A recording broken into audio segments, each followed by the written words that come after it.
Recording açdım. Qayıt. Süni intellekt. Amerika yazıçısı Dan Brown başlanğıc romanında Winston adlı robot süni intellekt proqramı insanla ünsiyyət qurur, gələcəyə aid təxminlər yürüdür. O, qəbul etdiyi qərarların səhvsizlik dərəcəsinə görə insanı üstələyir. Əlbəttə, bu əsər elmi-texniki yönümlü deyil, bədii əsərdir və burada yazıcı fantaziyası mühəndis məntiqini üstələmişdir. Süni intellekt ifadəsi elmi ədəbiyyata John McCarthy tərəfindən 1956-cı ildə gətirilib. Süni intellekt bir maşının hər hansı mövzunu müstəqil öyrənməsi, nəticə çıxararaq fəaliyyətə başlamasıdır. Lakin hər hesablama əməliyyatı apara bilən elektronika alətini süni intellekt adlandırmaq yanlışdır. İnsan kimi düşünə, öyrənə bilən və sərbəst hərəkətə keçən maşınlar süni intellekt hesab edilir. Gələcəkdə süni intellektin insana xas olan zəka, məntiq və etik bacarıqları da malik olacağı ehtimal edilir. Bugün Google şirkətinin Alexa funksiyasını süni intellektin həyatımıza daxil olmuş sadə nümunəsi hesab edirlər. Həmin cihazdan istifadə etdikdə o bütün ehtiyaclarımızı anlayır, maraqlandığımız mövzuları bizə təklif edir. Artıq şahmat kimi mürəkkəb oyunda dünyanın ən güclü şahmatçısına qalib gələn süni intellekt proqramlı kompüterlər var. Yəni bu mətn yazılanda süni intellekt bu qədər inkişaf eləməmişdi. Sadəcə Alexa funksiyasından həqiqətən istifadə olunur, danışmaq olurdu. Ancaq bugünkü gün ChatGPT, yəni həyatımızın bir parçasıdır. Bəzilərimiz psixoloq kimi, bəzilərimiz həkim kimi, müəllim kimi istifadə edirik. Çox da gözəl istifadə olunur və niyəsə bilmirəm, bəzi insanlar bunu insanın beynini qurumasına gətirib çıxardığını düşünürlər. Düzdür. Bəzi məqamlarda razılaşıram, yəni düşünmə alətlərimizi əlimizdən alır. Amma bəzi məqamlarda mən fikirləşirəm ki, süni intellekt çox gözəl yardımçıdır. Çünki bəzən hətta müəllimdən də daha gözəl izahlar verirlər. Çox yəni bəyənirəm, istifadə edirəm yəni. Artıq şahmat kimi mürəkkəb oyunda dünyanın ən güclü şahmatçısına qalib gələn süni intellekt proqram kompüterlər var. Tibb sahəsində süni intellekt xəstələrin nəinki fiziki, hətta psixi problemlərini tapıb diaqnoz qoyacaq səviyyədədir.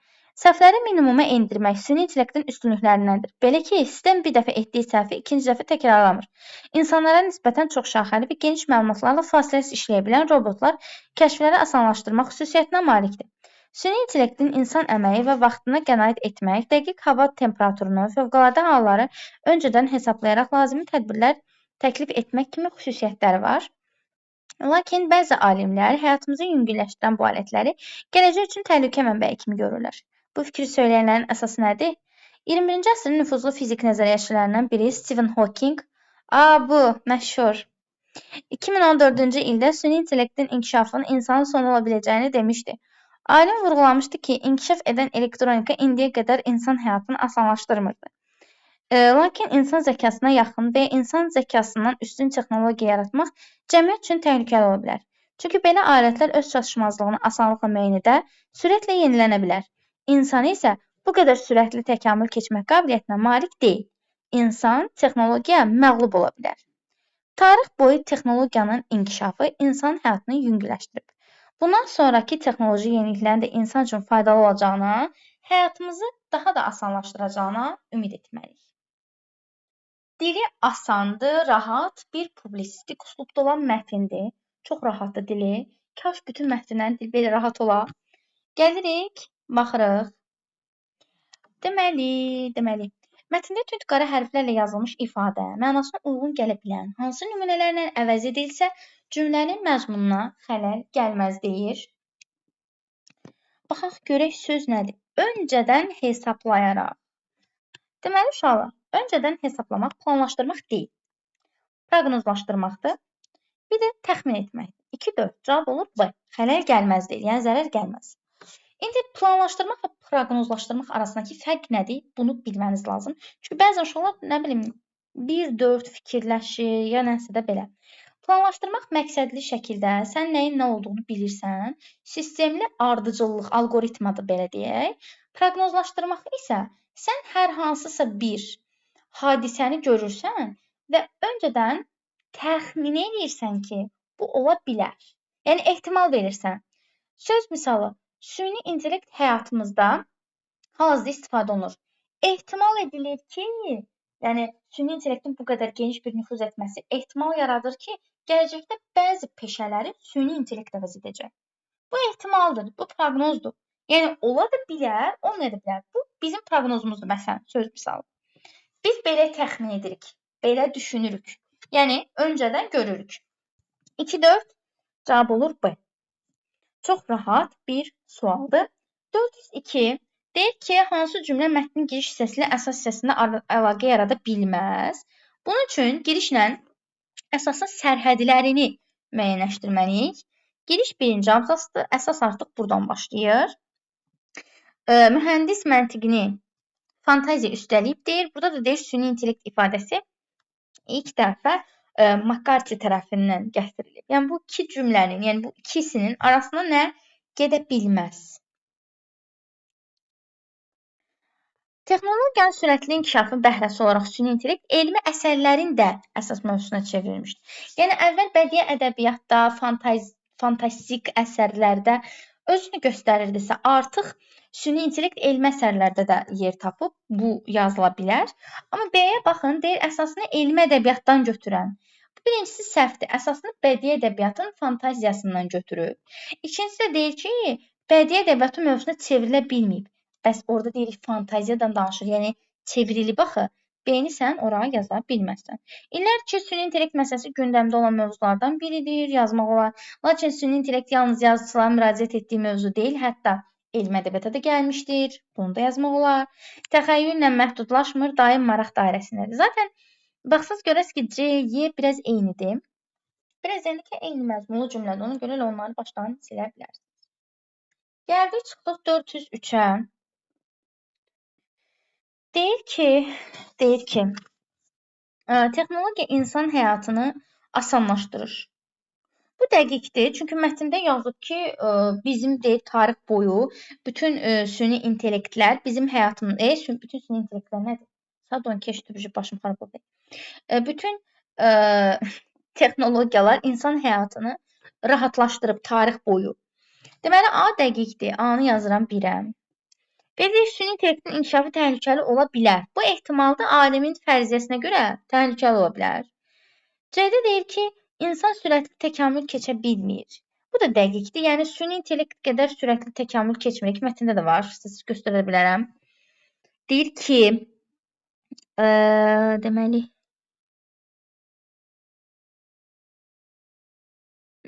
təkamül sözü orada hədir. Deyir. İnsan isə bu qədər sürətli şəkildə təkamül keçmək qabiliyyətinə malik deyil. Malik deyil. Deməli, bu doğrudur. 1-ə AC yazmışdım. 2-yə B. 1-ə AC. Oy, pozanım. 1-ə AC, 2-yə B. D-də deyirdik ki, süni intellektin insanın sonu ola biləcəyi fikri bədii ədəbiyyatdan qaynaqlanmışdır.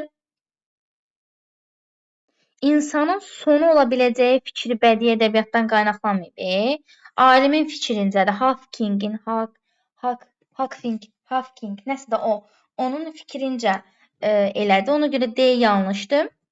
Y-də deyir ki, süni intellektdə tibbi bacarıqlar xəstələrin fiziki problemləri müəyyən etməklə məhdudlaşır. Xeyr, sadəcə fiziki problemləri etməklə məhdudlaşmır, eyni zamanda psixi pozuntularını müəyyənləşdirilib müalicə tətbiq edilməsinə də kömək edir. Yeni də yazırsınız 2-yə, 3-ə. 1AC, 2B, 3D cavab olur D variantı. Sonra keçdim 404-ə. Deyir, bir cihazın süni intellekt hesab edilməsi üçün tələb olunan xüsusiyyət nədir? Orada deyir ki, hesablamalar falan aparılmalıdır, nəsə elə bir şey vardır. Amma deyir ki, sadəcə hesablama aparılması onun üçün əsas deyil. Baxaq, deyirəm. Deyir ki, lakin hər hesablama əməliyyatı apara bilən elektronik alətin süni intellekti adlandırmaq yanlışdır. İnsan kimi düşünə, öyrənə bilən, sərbəst hərəkətə keçən maşınlar süni intellekt hesab edilir. Deməli, insan kimi düşünən, daşınan, nə bilim, bu tip xüsusiyyətlərə malik olmalıdır və müstəqil hərəkətə keçə bilməlidir. Baxın, müstəqil hərəkətə keçə bilən. İnsana məxsus bütün bacarıqlar demir. İnsan kimi düşünən, danışan deyir. Bütün xüsusiyyətlər başqa bir şeydir. Məsələn, insan canlıdır, robot canlı deyil. Necə xüsusiyyətimizin bütün hamısına malik ola bilsin? Müstəqil hərəkətə keçə bilməsi zaten eyni cümlə olduğu kimi var. Deyir, cavab oldu B. 405-də deyir ki, 405-də deyir ki, insan öz fəlakətini mi hazırlayır, yoxsa gələcəyini mi sualı hansı abzasla bağlıdır? Bu axırlara yaxın daha məntiqlidir. Çünki baxın 7-ci abzasda deyir ki, baxın burada. İnkişaf edən elektronika insan həyatını asanlaşdırıb. Amma axırda deyir ki, insan texnologiya məğlub ola bilər. Yəni gələcəyini mi hazırlayır, asanlaşdırır, yoxsa insan texnologiya məğlub ola bilər, fəlakətini mi hazırlayır? Bu cəhətdən deməli cavab olur 7 C variantı. 406-da deyir, elmə xilaskar kimi baxmaq gələcəyə təhlükəli yollara doğru apara bilər. Aforizmi mətnə əlaqələndirin. Bunu Hawkingin fikirləri ilə əlaqələndirmək olar. Belə ki, süni intellektin yaradılması gələcəyə doğru ümidlə yaşayıb, gələcəyimizi asanlaşdırmaq üçün nəzərdə tutulmuş ola bilər. Lakin insanın düşünmə qabiliyyətini, bəzi fəaliyyətlərini məhdudlaşdırdığına görə süni intellekt gələcəkdə insan həyatı üçün təhlükə yarada bilər. Bu qədər bəsit.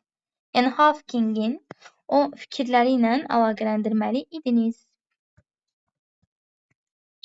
Sonra mətndə altından xətt çəkilmiş cümlədə fikri digər abzaslarda təsdiq edən 2 cümlə müəyyən edib yazın. İnsan texnologiya məğlub ola bilər deyir. Bunu baxın, deyir, artıq şahmat kimi mürəkkəb oyunda dünyanın ən güclü şahmatçısına qalib gələn süni intellekt proqramlı kompüterlər var. Bir, bunu yazırsınız. Çünki insan deyir, texnologiya məğlub ola bilər. İnsan ən güclü şahmatçı olan insana süni intellekt qalib gəlib. Bir, bunu yaza bilərsiniz.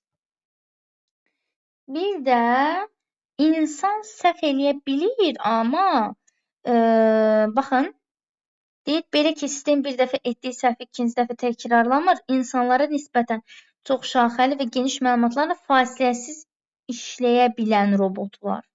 Yəni, insana nisbətən daha çox məlumatla fasiləsiz işləyə bilir. 2. Deməli, bu iki faktla bu insan texnologiya məğlub ola bilər fikrini əsaslandıra bilərik. Şahmatçının qalib gəlməsi, şahmatçıya süni intellektin qalib gəlməsi və daha çox geniş məlumatlarla fasiləsiz işləyə bilmə qabiliyyətlərinin olması.